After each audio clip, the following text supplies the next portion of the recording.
Suman TV వీక్షకులందరికీ నమస్కారం. సంస్కృతి కార్యక్రమానికి స్వాగతం. ఈ ధనదా మాసంలో ధనం అనేది అధికంగా ఖర్చు అవ్వకుండా అంటే మనీ సేవింగ్ టిప్స్ అనేది ఏ విధంగా చేసుకోవాలో మనందరికీ తెలియచేయడానికి మనతో ఉన్నారు ప్రముఖ జ్యోతిష్య పండితురాలు, లలిత కళా సరస్వతి బిరుదాంకితురాలు, బహుముఖ ప్రజ్ఞాశాలి అయిన డాక్టర్ చంద్రజ వాడపల్లి గారు. నమస్కారం అమ్మ. నమస్కారం అమ్మ. అమ్మ, అందరికీ ఇష్టమైంది మనీ. ఆ మనీ సేవింగ్ అనేది ఎంత అవసరమో మనీని ఖర్చులు తగ్గించుకోవడం కూడా అంతే అవసరం. కష్టం ఇప్పుడున్న పరిస్థితులకి. కానీ అమ్మ, మీరు అన్నారు చూసారా, మీకు ఒక పెద్ద స్వార్థం ఉంది అని చెప్పి అందరికి అలవాటు చేయాలి సంస్కృతిలో భాగంగా అని. ఆ స్వార్థంలో ఇదొక స్వార్థం అనుకుంటాను. మీరు మాకు ఏ విధంగా సేవింగ్ కాకుండా ఖర్చును ఎలా తగ్గించుకోవాలో, ఖర్చు తగ్గించుకుంటే ఆటోమేటిక్గా సేవింగ్ అనేది వస్తుంది మనీ. ఈ శ్రావణ మాసం నుంచే ఈ ఖర్చు తగ్గించుకునే కార్యక్రమం గురించి ఆలోచించుకునే విధంగా మాకేమైనా టిప్స్ చెప్తారమ్మా, మనీ మంత్రాస్? తప్పకుండా. సుమన్ టీవీ వీక్షకులకు, అశేష ప్రజానీకానికి నమస్కారం అండి. కలవు వెంకట నాయక ఆ వెంకటేశ్వరుని కరుణాకటాక్షం చేత ప్రజలందరూ శుభ సంతోషాలతో జీవించాలని మనస్ఫూర్తిగా కోరుకుంటూ, సంస్కృతి కార్యక్రమంలో మనం డబ్బును ఎలా దాచుకోవాలో టిప్స్గా మార్చుకొని చెప్పుకుందాం. ఇందులో మీకు గుర్తుండే ఉంటుంది, పూర్వకాలం ఇంట్లో ఒక్కరు సంపాదించిన ఇంటిల్లిపాది లేమనేది లేకుండా ఉన్నంతలో హాయిగా ఉండేవారు. చాలా మనశ్శాంతిగా కూడా ఉండేవాళ్ళమ్మ. అదే మరి. ఒకవేళ వాళ్ళకి డెప్స్ అప్పులు ఉన్నా కానీ అవి ఎలా తీర్చుకోవాలి అనే దాని మీద ఇంటిల్లిపాది నిర్ణయానికి వచ్చి మాట్లాడుకునేవారు. అదే కాకుండా ఉమ్మడి కుటుంబాలు ఉన్నా సరే అందరూ పంచుకునేవారు. అది వేరే ఇష్యూ. ఇప్పుడు అదే మైక్రో ఫ్యామిలీస్. ఇప్పుడు మైక్రో ఫ్యామిలీస్ అయ్యుండి లివింగ్ పర్సన్స్ అంటే కలిసి ఉండేటటువంటి మనుషులు, ఫ్యామిలీ చిన్నవి, భార్య భర్త ఇద్దరు పిల్లలు మాత్రమే ఎక్కువ భాగం ఉంటున్నారు. అయినా సరే వాళ్ళకి డబ్బు నిలవట్లేదు. అంటే అమ్మ, నేను కొన్ని ఫ్యామిలీస్, నేను పర్సనల్గా కూడా కొన్ని చూసినప్పుడు మంత్లీ 10 lakhs 20 lakhs ఇంతంత ఇన్కమ్ సంపాదించే వాళ్ళకు కూడా ఏదో లోటుగా ఇంట్లో ఒక్కళ్ళే బిడ్డలు, భార్యాభర్త బిడ్డలు, ఇద్దరు ముగ్గురు కూడా కదా, ఒక్కళ్ళు ఉన్నా కూడా ఖర్చుకు సరిపోవట్లేదు, ఖర్చులు పెరిగిపోతున్నాయి అంటున్నారు. కానీ సేవింగ్ మీద ఏం మాట్లాడలేదమ్మా. మాట్లాడటం కాదు, దాచుకోవడం కుదరట్లేదు అంటున్నారు. ఇలా తెస్తుంటే అలా ఖర్చు అయిపోతుంది అంటున్నారు. మరి అప్పుడు ఆ కాలం బెటరా ఈ కాలం బెటరా? ఆ కాలమే బెటర్ అనిపిస్తుంది. ఎందుకని? అదే ఇప్పుడు నేను చెప్పబోతున్నా. ఇది వరకు ఒక సామెత ఉంది, మన పెద్దలు చెప్పే సామెత ఒకటి ఉంది. ఆ సామెత ఏంటంటే, ఎంచకపోతే ఎంచుకోకపోతే, తెలుగు కూడా అర్థం కాదు ఈ మధ్య చాలామందికి. ఎంచుకోకపోతే ఏట్లోకి పోతుంది. ఎంచుకోకపోతే ఏట్లోకి పోతుంది. బాగుందమ్మా ఈ రైమింగ్. రైమింగ్ అంటే సామెత, పెద్దలు చెప్పిన సామెత. ఎంచుకోకపోతే ఏట్లోకి పోతుంది. ఏట్లోకి పోవడం అంటే ఏరు అంటే రివర్, నీళ్ళలో కలిసిపోతుందని. ఎంచుకోకపోతే ఏట్లోకి పోతుంది అని అంటే దేన్ని ఎంచుకోవాలి, ఎందుకు ఎంచుకోవాలి అంతే మన వీడియో. ఇప్పుడు ఎలా ఎంచుకోవాలి అంతే. మూడు టిప్స్. ఏది ఎంచుకోవాలి అంటే, మనము తెచ్చుకున్నది 1000 రూపాయలే సంపాదన మంది అనుకుందాం మాట వరుసకి. అందులో మనం ఎంచుకోవాలి. ఏమిటి ఎంచుకోవాలి? ఇందులో ఎంత ఖర్చు పెడతాం అన్నది ఎంచుకోవాలి. ఫస్ట్ టిప్ అంటే మన సోదరులు ఏమడుగుతారు, అమ్మ మీరు ఎలా చెప్తున్నారు కానీ మేము 10,000 తెచ్చుకుంటున్నాము నెలకి, ఎంచుకోవడానికి ఏం మిగలదండి, శాలరీ ఇచ్చిన చోటే పంచి వచ్చేస్తామని చెప్తారు. కొంతమంది పరిస్థితి అంటే అది అసలు 1వ తారీఖు అంటే ఖాళీ తారీఖు అని అర్థం. అది వచ్చినంతసేపు నిలబడదు, ఉండదు. ఎక్కడిదక్కడ పనిచేసి వచ్చేస్తారు మన సోదరులు అందరం అంతే. దానికి ఎందుకు పరిస్థితి ఏంటి అంటే, ఎంచుకోవాలి. మనం ఎంత ఖర్చు పెట్టుకుంటాం ఎంచుకోవాలి. నిజంగా 1000 రూపాయలకి 10,000కి సరిపడా ఖర్చులు ఉన్నాయండి, కానీ ఎంచుకోవాలి. ఈ నెలలో మనం ఎంత ఖర్చు పెట్టుకుంటాం? ఈ 10,000 ఖర్చు పెట్టేస్తామా? ఇంత 30 రోజులు ఖర్చు పెడితే 10,000 వచ్చింది అనుకుందాం. ఆ 10,000 ఖర్చు పెట్టేస్తామా? 9,950 రూపాయలు ఖర్చు పెడదాం అంటే ఎంత మిగిలింది? 50 రూపాయలు. ఎంచుకోవాలి. ఇది ఫస్ట్ టిప్. తక్కువ మనీలోనైనా మనం ఎంచుకోవడం అలవాటు చేసుకోవాలి, ఎక్కువ మనీలోనైనా ఎంచుకోవడం అలవాటు చేసుకోవాలి. అది తర్వాతది లెక్క వేసుకోవాలి. ఫస్ట్ మనీ మంత్ర ఎంచుకోవాలి. రెండోది లెక్క. దానికి సింపుల్ ఏంటి చెప్పినా అంటే మనం పోగొట్టుకునే డబ్బు లక్షల్లో ఉంటుంది. అంటే చాలకపోవడానికి గల కారణాలు, లక్ష్మి నిలవకపోవడానికి ఏంటంటే సింపుల్ టిప్పు, ఇంటి ముందుకి మనకి వెజిటబుల్ వ్యాన్ వస్తుంది, వ్యానో లేకపోతే బండో సైకిల్ ఏదో వస్తుంది మొత్తానికి. అది వచ్చినప్పుడు అందరం కలుస్తాం, వస్తారు, చేసుకుంటాం, ఏదో తోటకూర పాలకూర ఏదో కొనుక్కుంటాం. అది 15 రూపాయలు తోటకూర సపోజ్, లేదా పాలకూర 15 రూపాయలు పాలకూర కొనుక్కుంటాం, వాడికి 20 రూపాయలు ఇస్తాం. మన దగ్గర చిల్లర ఉండదు. వాడేం చేస్తాడు, 2 రూపీస్ మనకి ఇస్తాడు. అంటే ఇంకెంత బ్యాలెన్స్ ఉన్నట్టు, 3 రూపీస్, 3 రూపాయలు ఉన్నట్టు. అమ్మ రేపు ఇస్తానులే అంటాడు. మనం అసలే రేపు తీసుకుంటాంలే, అయిపోయింది.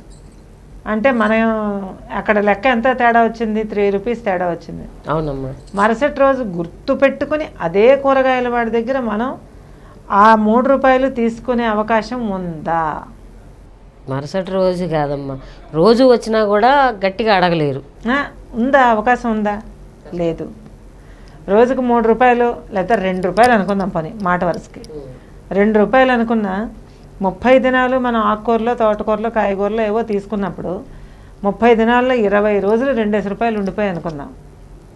అంటే ఒక చిన్న కాకి లెక్క అనమాట. అవునమ్మా, అవునమ్మా, చెప్పేది కరెక్ట్. అప్పుడు ఎంత పోయినట్టు?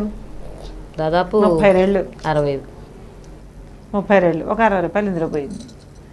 అట్లాగే ఏదో పువ్వులు కొంటాం, పువ్వులు కొని కొట్టుకెళ్ళి కొంటాం. కొట్టుకెళ్ళి షాప్కి వెళ్ళి కొన్నప్పుడు పావు కేజీ అయితే 85 రూపాయలు అండి అంటాడు. 100 రూపీస్ ఇస్తాం, 10 రూపీస్ ఇస్తాడు, చేంజ్ లేదు అనుకుని పూలు వేస్తాడు, అయిపోయింది. 5 రూపాయలు లాస్. వేసే 4 పువ్వులు నిజంగా మనం 5 రూపాయలు పెడితే వాడు ఇవ్వరు. 5 రూపాయలు పువ్వులు ఇవ్వు అంటే అతను ఇవ్వడు. ఎవరమ్మా? 5 రూపాయలకి ఏమో వస్తాయి, మా పావు కేజీ వేస్తాను, లేదా 100 గ్రాములు వేస్తాను, ఏదో 50 గ్రాములు వేస్తాను, ఎంత కొంత అంటాడు తప్పించి ఇవ్వడు. అంటే తనకు లాభం ఉండదు కనుక. మనకేం చేస్తాడు, 5 రూపీస్ చేంజ్ లేదు మేడం అని కొన్ని పువ్వులు వేస్తాడు. చచ్చినట్టు మనం కూడా వేసాడు కదా, అయిపోయింది, 10 రూపాయలే జేబులు పెట్టుకుని వచ్చేస్తాం. అందులో అతను వేసినవి మనకి రూపాయలు 2 రూపాయలు ఉంటాయి, అంటే వాళ్ళ రేట్లలో. మనకు పోయింది ఇక్కడ 5 రూపాయలు. అలాగే వేస్టేజ్లో కూడా పోయి చాలా ఉంటాయి, వాటిలో కూడా ఇందులో వేసుకోవచ్చు వాళ్ళు. అలాగ మనం నెలకి ఎంత సొమ్ము వదిలేస్తూ ఉంటాం. ఇది ఎంచుకోవాలి, లెక్క పెట్టుకోవాలి. ఇది ప్రతి ఒక్కరి జీవితంలోనూ జరిగేదేనమ్మా. ఎట్లోకి పోయినట్టే అది చెప్తున్నాను నేను. ఆ తర్వాత ఇంకా 3వ విషయం ఏంటంటే పని మనుషులు, సర్వెంట్ మైట్స్, లేకపోతే మెయింటెనెన్స్ వాళ్ళు వస్తూ ఉంటారు మనకి. వచ్చి అమ్మాయి వాడు మేము ఆటోకి వెళ్ళాలమ్మా, డబ్బులు లేవు, ఒక 20 రూపాయలు ఇవ్వండి, జీతంలో కట్ చేసుకోండి, 20 రూపాయలు ఇస్తాం. ఆ టైంకి మనకి హృదయం చాలా పెద్దదైతే 50 రూపాయలు ఇస్తాం, చిల్లర లేదే పట్టుకెళ్ళని. శాలరీ ఇచ్చినప్పుడు దానికి గుర్తుంటుంది, అంటే సర్వెంట్ మెయిడ్కి గుర్తుంటుంది, మనం మర్చిపోతాం. ఆ అమ్మాయికి గుర్తుంటుంది, కానీ వాళ్ళ అవసరం చెప్పనివ్వదు. మనకి 50 రూపాయలు చిన్న విషయంలో అనిపిస్తుంది, మనకు గుర్తుండదు. అలా ఎన్నిసార్లు ఆమె అడిగి ఉండొచ్చు, ఎన్నిసార్లు మనం ఇచ్చి ఉండొచ్చు. వర్షాకాలం, చలికాలం, ఇలాగా సంవత్సరం అంతా వేసుకుంటూ పోతే కొన్ని వేల రూపాయలు వేస్టేజ్ ఉంటుంది. అంటే చిల్లర నుంచే మొదలవుతుంది ఇదంతా కూడా అనుకుంటాం. చిన్న చిన్న 1 రూపాయి 2 రూపాయలే కదా. మరి చిన్న మొత్తాల పొదుపు సంస్థలే కదా ఇప్పుడు దేశాన్ని శాసిస్తున్నాయి. అవునమ్మా. అందువల్ల మనం ఇప్పుడు అంటే మనం చేస్తున్న పొరపాట్లు నేను చెప్పాను, రెండు చెప్పాను, 3 చెప్పాను. అవునమ్మా, 3 చెప్పాను. ఇప్పుడు చెయ్యాల్సింది ఒకటి చెప్తాను. అట్లాగే సింపుల్ టిప్, అంటే మన విషయం మనకే ఆశ్చర్యం కలుస్తుంది మనకి. మీరేం చేస్తారంటే ఒక పర్సు, మనకి ఇప్పుడేమీ మట్టితో చేసేసిన పిడతలు అవసరం లేదు, కానీ ఒక పర్సు లేదా ఒక డబ్బా పెట్టుకోండి. ముంతలేగమ్మా మీరు అనేది? మా దగ్గర ఆల్రెడీ ఉన్నాయి, అందరిలో ఉంటాయి అవి, ముంతలు ఉంటాయి, డబ్బులు ముంత, చిల్లరంతా అందులో వేస్తాం. అది ఎంత పెద్ద అలవాటు, చిన్నప్పుడే నేర్పించేస్తే పిల్లలకి నేర్పిస్తారు, అది బదులు కొట్టినెవ్వరు. అట్లాగా అది మనం ఏం చేద్దామంటే ఇవాళ నుంచి నువ్వు మొదలెట్టు, నేను నా దగ్గర 2 ఉన్నాయి, నేను మొదలెడతాను. అయితే నా దగ్గర లేవు. ఒక డబ్బా లాంటిది పెట్టుకుని మనం బయటికి వెళ్ళినా వెళ్ళకపోయినా ఏదో దానికి డబ్బు తీస్తూ ఉంటాం కదా. డబ్బు తీస్తూ ఉన్నప్పుడు ఏదో ఒక కాయిన్, రోజుకొక కాయిన్, అంటే అది రూపాయి కాయిన్ కావచ్చు, 2 కావచ్చు, 5 కావచ్చు, ఏదైనా రోజుకు ఒక కాయిన్ చొప్పున ఆ డబ్బాలో వేసేయండి. అంతే. తీకండి, ఎంత అవసరమైనా అందులో తీకండి. ఏడాది తర్వాత చూడండి, లక్షల్లో ఉంటుంది. ఏడాది కాదమ్మా, ఒక నెలకే వేలల్లో వస్తుంది అది. ఎందుకంటే 12 నెలలు దాటితే ఒక ఏడాది చూసుకోండి. మళ్ళీ వచ్చే సెప్టెంబర్ 1వ తారీఖు చూసుకో, చూస్తే నీకు 1,00,000 పైనే ఉంటుంది అది. అవును. Saving tip. 1 రూపాయి, కానీ 1 రూపాయి వెయ్యి, 5 రూపాయలు, నీ బ్యాగులో ఏది మిగిలితే అది వేసే అందులో. అంతే. కనిపించని సేవింగ్ ఇది. అత్యవసరమైనప్పుడు ఉపయోగపడే సేవింగ్ కూడా ఇది ఇంట్లో. అంటే జనరల్గా తీయద్దు. ఒక ఏడాది అని పెట్టేసుకోండి. దాని మీద 2022 సెప్టెంబర్ 1 రాసేసుకోండి. రాసేసుకున్న తర్వాత రోజు అందులో వేయండి. ఇంట్లో వాళ్ళకు కూడా అలవాటు చేయండి. మీరు రోజుకు ఒక కాయిన్, ఏదో ఒక కాయిన్, మీకు ఖర్చుకి మిగిలిగా వచ్చిన కాయిన్ అందులో పడేయండి అని. వాళ్ళు కూడా చాలా కేర్లెస్గా వేయడం మొదలెడతారు. అంతే కదా. అదే మనకి ఫ్యూచర్లో కేరింగ్ అనేది లక్షలు అవుతాయి. అది ఈ టిప్ పాటించి చూడండి ఎంత బాగుంటుందో. చాలా చక్కగా అమ్మ. అంటే చిన్న పిల్లల నుంచి అలవాటు ఉంటే ఇది మానుకోలేం కూడా. అది మానుకోలేం. దేవుడి దగ్గర పెట్టుకుని అలా చిన్న చిన్నవి అమౌంట్లు అనేవి వేయటం అనేది అలవాటు ఉండేది. అంటే మనకి సంకల్ప బలం గట్టిదే. ఎందుకంటే ముడుపు కట్టిన సొమ్ము ముట్టుకుంటామా? పీకపోయినా ముట్టుకోం. అలాగే మొక్కుకున్న సొమ్ము ముట్టుకుంటామా? ముట్టుకోం. మరి ఇంట్లో ఉన్నంత ఎందుకు ఖర్చు పెట్టేస్తాం? అప్పుడు ఎక్కడి నుంచి వస్తుంది, ఇప్పుడు ఎందుకు ఉండదు? భయం. భయం. ఆ భయము పొదుపు రూపంలో ట్రై చేద్దాం అట్లాగే అని అనుకుని, ఆ 2 వాక్యాలు అంటే 2 పదాలు అనుకుని ట్రై చేద్దాం అని చేసి చూడండి ఎంత డబ్బు మిగులుతుందో.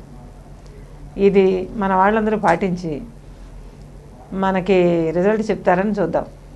నిజంగా చాలా మంచి విషయం ఇది. అంటే జనరల్గా ప్రతి ఒక్కరి జీవితంలో జరిగేది. మీరు అన్నట్లు కూరగాయలే కాదు, ఎక్కడికైనా చిన్న చిన్న వస్తువులు కొనుక్కుంటాకి వెళ్ళినప్పుడు కూడా ₹2 లేకపోతే చాక్లెట్ చేతిలో పెట్టేస్తారు, కానీ చిల్లర ఇమ్మంటే ఇవ్వరు. ఇక్కడ మనమే లాస్ అవ్వాలని చాక్లెట్ ఇస్తున్నాగా అంటారు. శ్రీ మహాలక్ష్మి, శ్రీ మహాలక్ష్మి వాళ్ళు నిలుపుకుంటున్నారు, మనం వాళ్ళకి ఇచ్చేసుకుంటూ ఉంటున్నారు. అట్లా కాకుండా చిల్లర అనేది ఏదైతే ఉందో చక్కగా మనకి పాతకాలంలో కనుక నేర్పించినట్లు దాచుకోవటం అనేది ఇప్పుడు నుంచే మొదలు పెట్టాలి. అది పెద్దవాళ్ళైనా కూడా అలవాటు చేసుకోవడం మంచిదంట. అలవాటు చేసుకుంటే లక్షల్లో చూస్తాం లాభం. ఖర్చులు తగ్గించుకునే విధానం కూడా ఒక 3 టిప్స్ లాగా 3 మనీ మంత్రాల్లో చెప్పారమ్మా. చాలా బాగా తెలియజేశారు. ధన్యవాదాలు. విన్నారు కదండి చంద్రజమ్మ గారి మాటల్లో. మనీని ఖర్చు తగ్గించుకోవాలి అంటే ఏ విధంగా తగ్గించుకోవాలి, ఎక్కడెక్కడ ఆ ఖర్చుకు సంబంధించిన మనీ అనేది అవుతుందో అవి మనకి క్లియర్గా ఎక్స్ప్లెయిన్ చేశారు కదండి. సేవింగ్ కూడా ఒక మనీ మంత్రాలాగా మనకు మంచి విషయం అనేది తెలియజేశారు. పాతకాలపు విషయాన్ని గుర్తు చేశారు. ఈ వీడియో కూడా మీ అందరికీ నచ్చుతుందని ఆశిస్తూ, వారు చెప్పినట్లుగా ఏదైనా ప్రతిరోజు ఎంతో కొంత చిల్లరని దాచుకుని వేలల్లోనూ లక్షల్లోనూ 1 సంవత్సరం పాటు అలాగే ఉంచేసి ఆ మనీని తర్వాత గుర్తు తెచ్చుకోండి. అంటే పలానా వీడియో చూసి ఇలా మొదలు పెట్టామనే గుర్తు మీకు ఎప్పటికీ ఉండిపోతుందనే అనుకుంటూ మళ్ళీ చక్కని అంశాలతో సంస్కృతి కార్యక్రమంలో మీ ముందుంటాము. నమస్కారం. మన సంకల్ప సిద్ధిరస్తు.